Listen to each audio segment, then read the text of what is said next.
Oi, gente, tudo bom? Aqui é a Sara. Eu li em 2023, para surpresa de todos, inclusive a minha, 99 livros. Eu não esperava, de verdade. Com o tanto que eu tava cansada de ler, que eu tava reclamando que eu não tava lendo o suficiente, eu nem tava contando quantos livros eu tava lendo, mas eu fiquei chocada quando eu me deparei que eu tinha 99 livros lidos.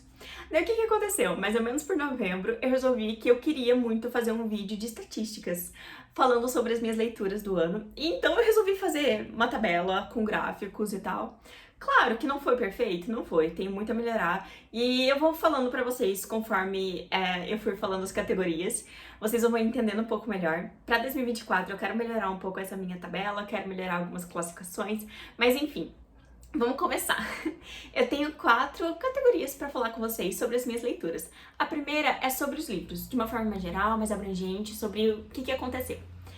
Em 2023, eu li 99 livros, dentre eles, 92 foram histórias novas e 6 foram releituras. As minhas 6 releituras foram a trilogia de Jogos Vorazes, 2 livros que marcaram muito a minha fase infanto-juvenil, que foi o primeiro livro de The 39 Clues, que foi O Labirinto dos Ossos, e o primeiro livro de Percy Jackson, que foi O Ladrão de Raios. E por fim, a última leitura do ano, que também foi uma releitura, que foi O Homem Bicentenário. Desses 99 livros que eu li, 60 foram de maneira física, folheando os livros, né, passando páginas, e 39 foram em áudio. Eu sei que teve anos em que esses números estiveram um pouquinho mais pertos, e eu acho que pro meu aproveitamento de leitura foi bom. Eu acho que foi uma ótima quantidade de livros em áudio, uma ótima quantidade de livros físicos. Gostaria de manter mais ou menos essa proporção. Como vocês podem ver por essa tabela aqui, esse gráfico maravilhoso, o mês que eu mais li foi o mês de junho, em que eu li 14 livros,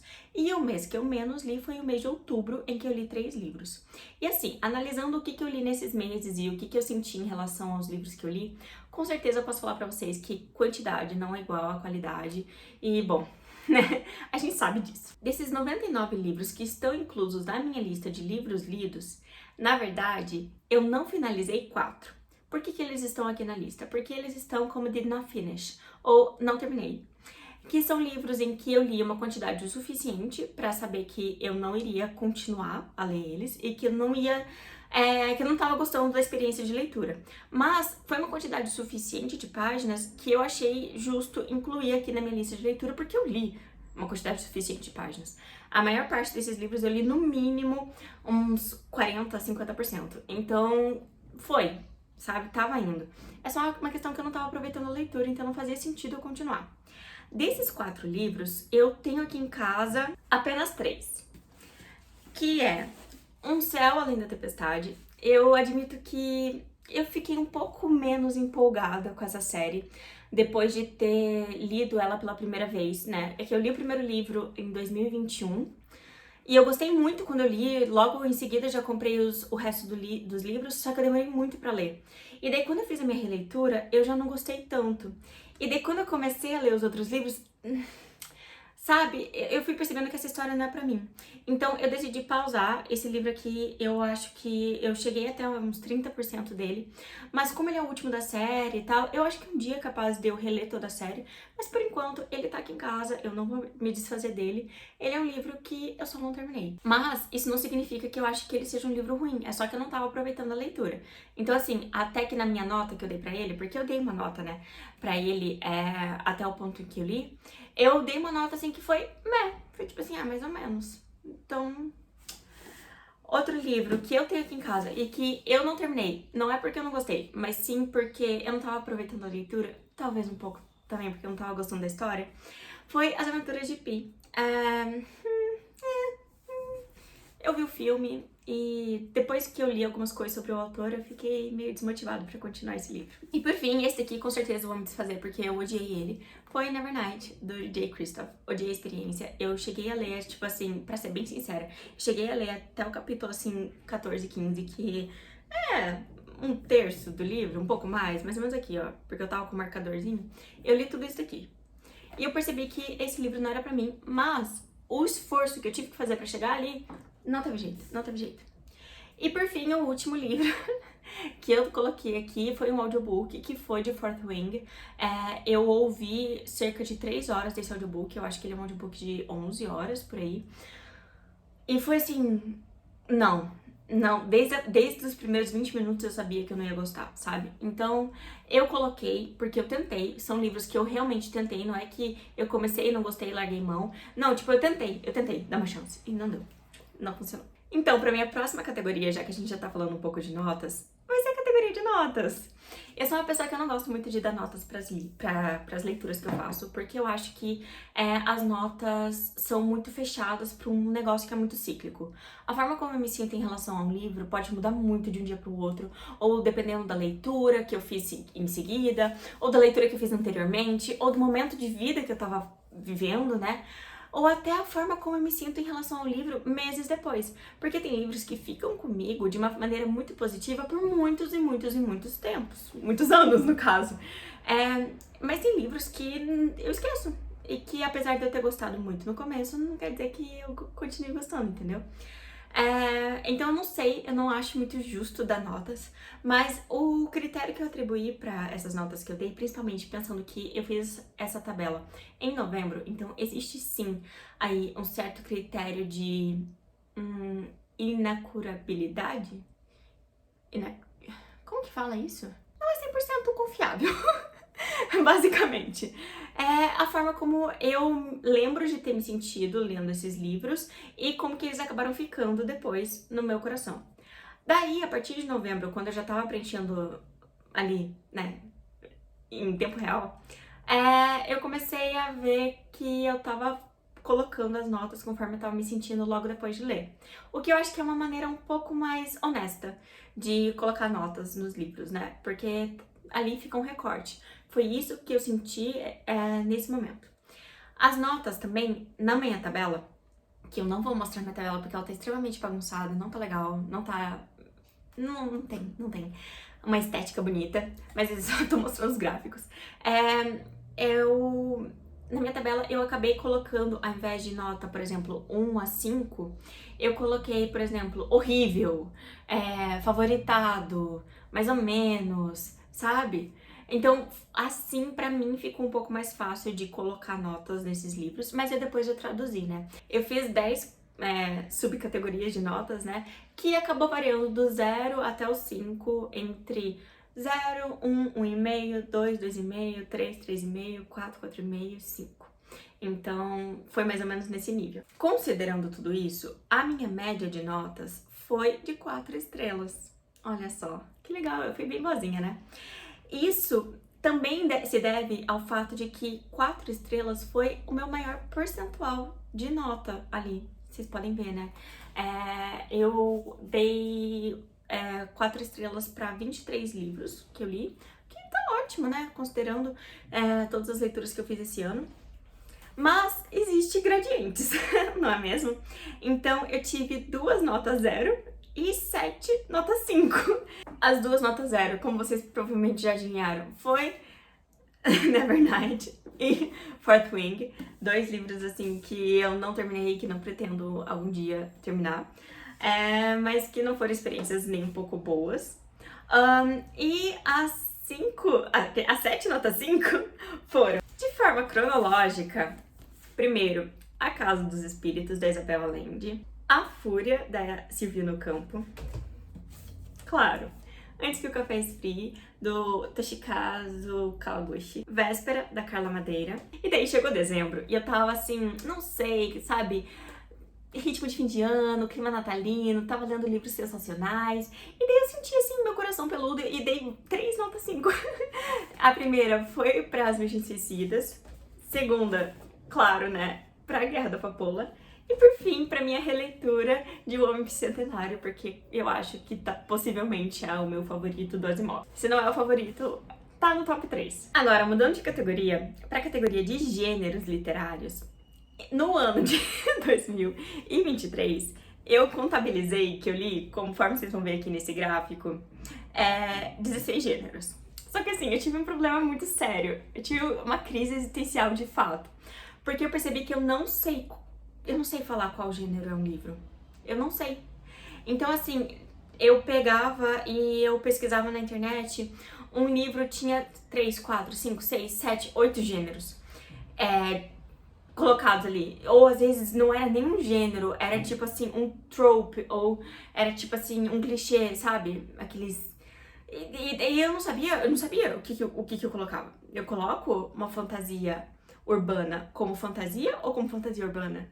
Eu subdivido, sei lá, sci-fi, ficção científica espacial, ficção científica robótica, sabe? Eu comecei a entrar em parafuso, tive crises, quase quis não continuar com o canal, eu juro, tive isso. Porque eu fiquei, cara, como que eu posso estar falando de livros, sendo que eu não sei colocar os livros nos gêneros que eles pertencem? Só que eu não sei, gente, eu não sei. Não tenho esse estudo, admito, eu sou psicóloga, eu não tenho faculdade de letras. A única coisa que eu gosto de fazer aqui é ler, então não tenho propriedade técnica pra falar sobre isso. Porém, eu quis dar meu palpite, meu colher de chá. Então, desses 16 gêneros, o top 3 foi ficção literária com 29 livros, fantasia com 17 e ficção científica com 9. Mas eu gostaria de dar uma menção honrosa para não ficção, em que eu li 7 livros este ano. E por que essa menção honrosa? Porque ler mais livros de não ficção tá nas minhas metas para 2024. Então, se eu li 7 livros em 2023, eu tenho que ler no mínimo 8 em 2024. Mas é isso, só para vocês ficarem atentos. Para mim também, né? Eu tive também uma pequena questão com essa categoria de gênero, ficção literária, porque lá fora é muito fácil eu ver vídeos assim de pessoas falando sobre livros e que falam muito de literary fiction, que eu não sei se é uma tradução real essa ficção literária, sabe? Porque parece que ficção literária acaba sendo um termo muito amplo. Então, eu também não sei se na verdade os livros que eu coloquei aqui como ficção literária são realmente ficção literária, entendeu? Então, assim, esses daqui são os gêneros que eu coloquei baseado nas teorias da minha cabeça. Então, espero que vocês gostem. Pra vocês terem uma noção, eu tive 3 gêneros que eu só li um livro deles, mas é que eu realmente não sei se foi só um livro mesmo ou se foi uma questão de eu não saber classificar. Então, por exemplo, horror, que eu coloquei pra Saboroso Cadáver.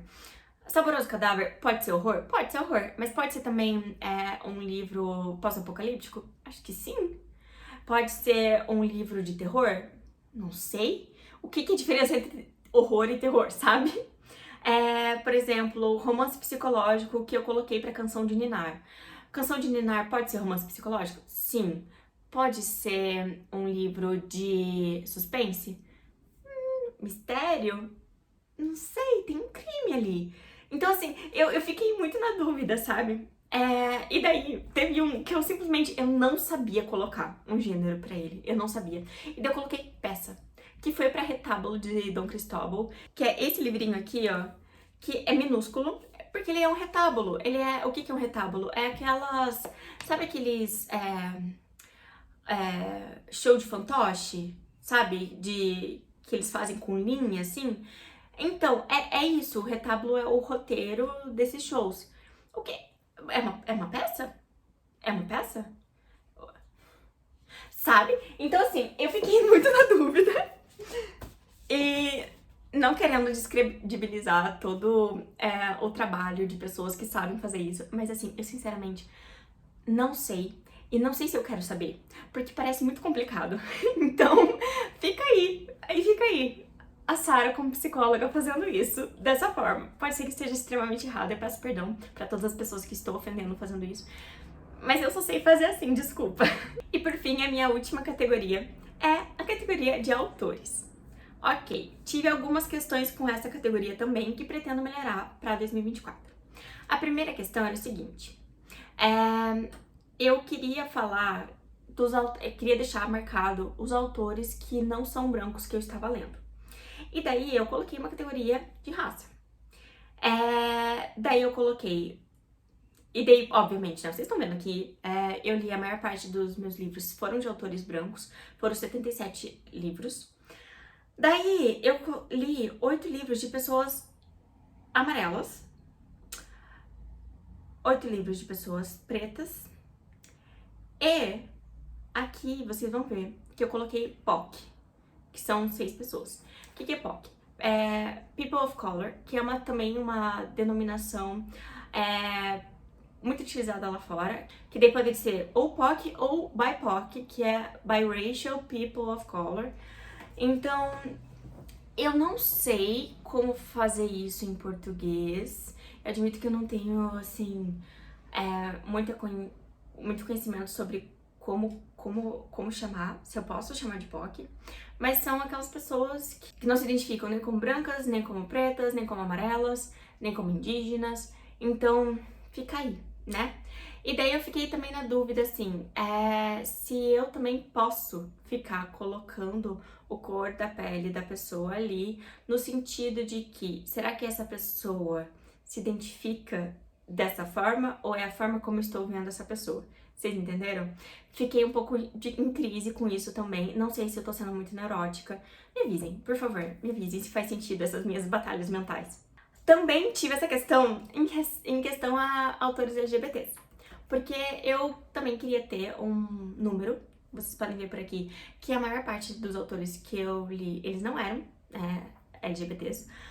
Porém, eu li 8 autores que são LGBTs e eles afirmam que são, mas tem autores que são não definidos. O que é isso? Principalmente com pessoas que não falam, que não estão aqui vivas para falar sobre sua sexualidade, mas a sexualidade dessas pessoas são temas de pauta, como Virginia Woolf, como o Kafka. Então, assim, eu não coloquei como sim, não coloquei como não, eu coloquei como não definido, porque quem sou eu pra falar, sabe? Que a Virginia Woolf, ela era LGBT ou não. Mas, apesar de ter cartas e correspondências que talvez provem o contrário, mas talvez não, sabe? Quem sou eu pra falar de uma coisa assim, sabe? Então, também estou tendo dificuldades para isso, para essa questão de classificação para 2024. Irei mudar isso, essa forma como eu fiz. Mas, no geral, o que eu fiz? Eu fiz uma contagem a partir da forma como os autores se identificam. E 65 livros que eu li foram escritos por autores que se identificam como mulheres, em questão de nacionalidade dessas pessoas. Também tive algumas questões, porque muitos dos autores aqui, eles foram naturalizados ou se consideram americanos dos Estados Unidos. Então, tem essa questão, tipo, tá, eu coloco com base na cidade, no lugar que a pessoa nasceu, ou no lugar que sabe? Então, tipo assim, o Asimov. O Asimov, ele não nasceu nos Estados Unidos, mas ele se mudou pra lá quando criança e ele é considerado um autor norte-americano. Então, sabe? Tem toda essa questão. Mas, enfim, como vocês podem ver aqui, nesse lindíssimo mapa mundi, as cores mais escuras correspondem aos lugares em que eu mais li. Estados Unidos, eu li 44 livros com autores dos Estados Unidos. 17 livros que eu li foram da Inglaterra, 8 do Brasil. E esses foram meus top 3 países. O resto foram 1, 2, 3, 4.